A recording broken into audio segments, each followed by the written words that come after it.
వస్తే డిసెంబర్ 7 నాడు మేము బాధ్యతలు చేపట్టి 90 రోజులలో 30,000 ప్రభుత్వ ఉద్యోగ ఖాళీలను భర్తీ చేసి ఎవరికైనా అనుమానం ఉంటే లెక్క పెట్టుకోండి అని చెప్పి ఎల్బీ స్టేడియంలో ఎన్నికైన అభ్యర్థులతో పాటు విద్యార్థులు వాళ్ళ తల్లిదండ్రులు వాళ్ళ కుటుంబ సభ్యుల యొక్క కళ్ళల్లో ఆనందం చూస్తూ 90 రోజుల్లో 30,000 ఉద్యోగ నియామక పత్రాలు ఎల్బీ స్టేడియంలో ఎక్కడైతే మేము ఉద్యోగ ప్రమాణం చేసినామో అక్కడే వాళ్ళకు కూడా ఉద్యోగ ప్రమాణం చేయించి ఉద్యోగ పత్రాలు 90 రోజుల్లో 30,000 ఇవ్వడం జరిగింది.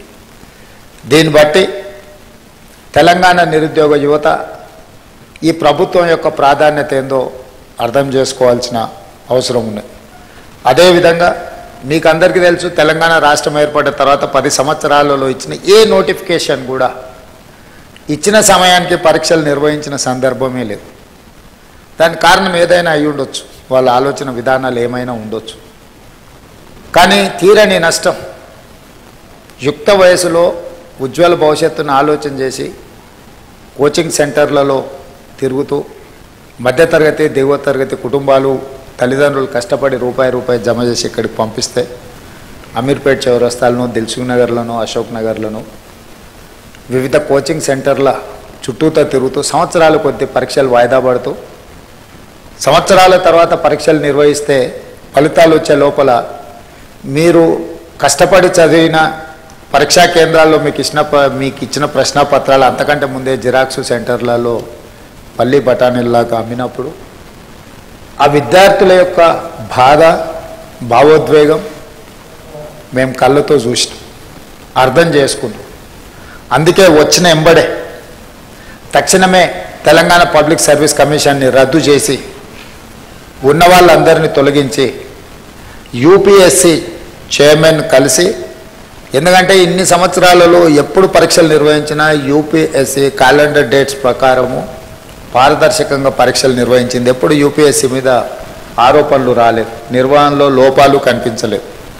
అందుకే తెలంగాణ రాష్ట్ర ప్రభుత్వం ముఖ్యమంత్రిగా నేనే స్వయంగా యూపీఎస్సీ చైర్మన్ వాళ్ళ ఆఫీస్కి వెళ్ళి కలిసి అక్కడ మన అధికారులందరినీ చీఫ్ సెక్రటరీ గారితో సహా అందరినీ తీసుకెళ్ళి అక్కడ అధికారులతో సంప్రదించి తెలంగాణ పబ్లిక్ సర్వీస్ కమిషన్ను కూడా కంప్లీట్గా పునర్వ్యవస్థీకరించి యూపీఎస్సీ తరహాలో మార్పులు చేసి ఎంబడే నోటిఫికేషన్స్ ఇచ్చినాం. ఆ నోటిఫికేషన్లో భాగంగా గ్రూప్ 1 ప్రిలిమ్స్ కంప్లీట్ చేసినాం, మెయిన్స్కి ఇప్పుడు ప్రిపేర్ అవుతున్నారు. నిన్నటి నుంచి డిఎస్సి పరీక్షలు నిర్వహించడం 11,000 పై పోస్టుల వాటి పరీక్షలు నిర్వహణ మొదలైంది. Group 2 and group 3 November and డిసెంబర్లో పరీక్షలు నిర్వహించడానికి పిల్లలు సహేతుకమైన ఆలోచనతో గ్రూప్ 2 అండ్ 3 సిలబస్ సేమ్ ఉంటుంది. మేము ఇప్పుడు డిఎస్సి పరీక్ష రాసినంబడే గ్రూప్ 1కు ప్రిపేర్ అవుతాం, మళ్ళీ గ్రూప్ 2 ప్రిపేర్ అవ్వడానికి కష్టం అవుతుంది అని అంటే వాళ్ళు చెప్పిన సమస్యలో కొంత విషయం ఉన్నది. కాబట్టి మా బట్టి విక్రమార్క గారు ఎంబడే public service commission chairman Mahender Reddy గారితో మాట్లాడి ఈ విధంగా విద్యార్థులు లేవనెత్తుతున్నారు, ఇందులో కొంత విషయం ఉన్నది, మీరు ఆలోచన చేయండి అంటే తక్షణం పబ్లిక్ సర్వీస్ కమిషన్ కూడా గ్రూప్ 2 పరీక్షల్ని గ్రూప్ 3 పరీక్షలతో పాటు నవంబర్ అండ్ డిసెంబర్లో నిర్వహించడానికి ముందుకొచ్చింది. నేను ఎందుకు ఇవన్నీ మీతో పంచుకుంటున్నా అంటే ఇవాళ ఈ ఎగ్జామ్స్కి అంతా ప్రిపేర్ అవుతున్నదంతా మీ సహచరులు, మీ ఏజ్ గ్రూప్, లేకపోతే మీ బంధువులో మీ ఫ్రెండ్సో మీతో పాటు సేమ్ స్కూల్లో కాలేజీలను చదువుకున్నారు. ఈ ప్రభుత్వానికి మొదటి ప్రాధాన్యత నిరుద్యోగ సమస్యను పరిష్కరించడము. నిరుద్యోగ సమస్యను పరిష్కరించాలంటే ప్రభుత్వం మీద వాళ్ళకు విశ్వాసం, నమ్మకం ఉండాలి. ఎస్, ఈ ప్రభుత్వం పరీక్షలు సరైన సమయంలో నిర్వహిస్తుంది, సమర్థవంతంగా నిర్వహిస్తుంది, సమర్థులైన వాళ్ళను ఎంపిక చేస్తుంది, సామాజిక న్యాయాన్ని పాటిస్తుంది, SC ST OBC reservations and women reservations అన్నిటినీ పకడ్బందీగా అమలు చేస్తుంది. ఎవరు ఎలాంటి ఆలోచనలు కానీ అపనమ్మకాలతో ఉండాల్సిన అవసరం లేదు అనేది ఆ భావన రావడానికే ఈరోజు పబ్లిక్ సర్వీస్ కమిషన్లో సివిల్స్ మీరు ఎగ్జామ్స్ రాసిన వాళ్ళు ఎవరు కూడా ఎగ్జామ్స్ నిర్వహించిన సంస్థ మీద ఎవరు ఆరోపణలు చేయలే. ఎందుకంటే ఆ సంస్థ మీద మీకు నమ్మకం ఉంది కాబట్టి మీ కాన్సన్ట్రేషన్ అంతా, మీ ఫోకస్ అంతా మీ ప్రిపరేషన్ మీద ఉంది. కానీ దురదృష్టవశాత్తు తెలంగాణలో గత 10 సంవత్సరాలలో ప్రతిసారి విద్యార్థులు పరీక్షలకు ప్రిపేర్ అయ్యేదానికంటే నిర్వహిస్తున్న సమస్య మీద కొట్లాడడానికి, ప్రభుత్వం మీద ఆరోపణలు చేయడానికే చాలా సమయం వాళ్ళది అందులో పోతుంది.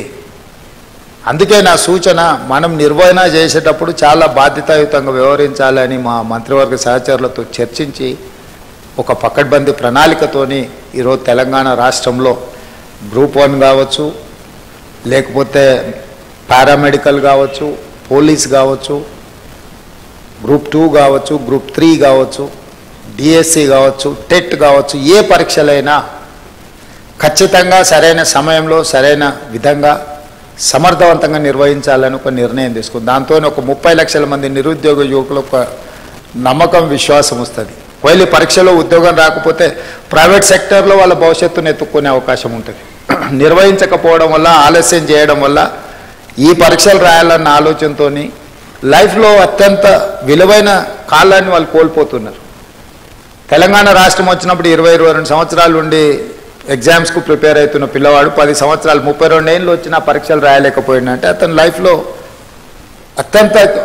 అత్యంత ముఖ్యమైన సమయం కాలం గడిచిపోయింది. 10-12 సంవత్సరాలు ఒక మనిషి లైఫ్లో నుంచి మాయమైపోయిందంటే అతని ఏజ్ కానీ, అతని ఫ్యామిలీ కానీ, వాళ్ళ బాధ కానీ, ఆ ఎనర్జీ కానీ నిజంగా నిరుపయోగం అవుతుంది, దుర్వినియోగం అవుతుంది. అందుకే స్పష్టంగా ప్రణాళికబద్ధంగా క్యాలెండర్ డేట్స్ ప్రకారం రేపు అసెంబ్లీలో క్యాలెండర్ డేట్స్ కూడా డిక్లేర్ చేసి రాష్ట్ర ప్రభుత్వంలో వచ్చే ప్రతి ఖాళీలను 31 మార్చ్ లోపల అన్ని శాఖల నుంచి తెప్పించుకొని జూన్ 2 లోపల నోటిఫికేషన్లు ఇచ్చి బై December 9 ఎవ్రీ ఇయర్ ఎన్ని ఖాళీలు ఉన్నా భర్తీ చేసి వాళ్ళ నియామక పత్రాలు వాళ్ళ చేతికి అందించాలని మన ప్రభుత్వం నిర్ణయం తీసుకున్నది.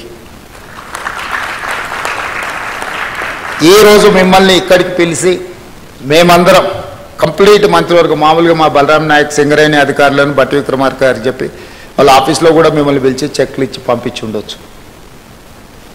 కానీ మెకానికల్గా మేము ఆ జాబ్ చేయదలుచుకోలే.